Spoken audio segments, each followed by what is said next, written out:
Bueno, amigos del canal, acá estamos trabajando en un automóvil Audi A6 del año 2002.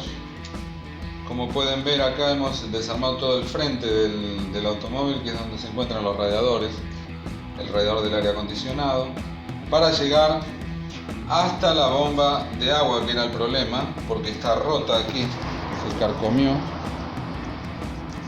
y empezó a perder.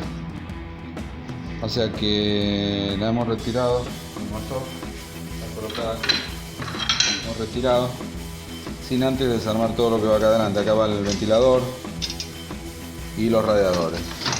Quería mostrarles un poco porque me preguntaban cómo se saca la bomba, dónde se encuentra la bomba ubicada. La bomba está ubicada en el block, dentro de donde se encuentra la distribución. Inclusive trabaja con la misma distribución. Así que al desarmar hay que controlar bien los puntos para no perder el punto de la distribución del motor y que vuelva a arrancar.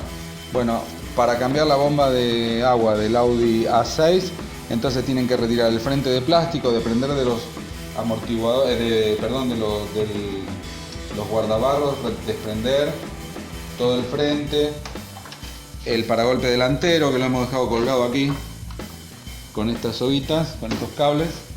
Volcarlo para tener acceso para poder sacar la bomba de agua y poder cambiarla. Espero que les guste el video. Es un pequeño video para informar un poco de cómo se hace el trabajo del cambio de la bomba de agua del Audi A6. Gracias por compartirlo, gracias por los comentarios y suscríbanse al canal para más novedades. Gracias.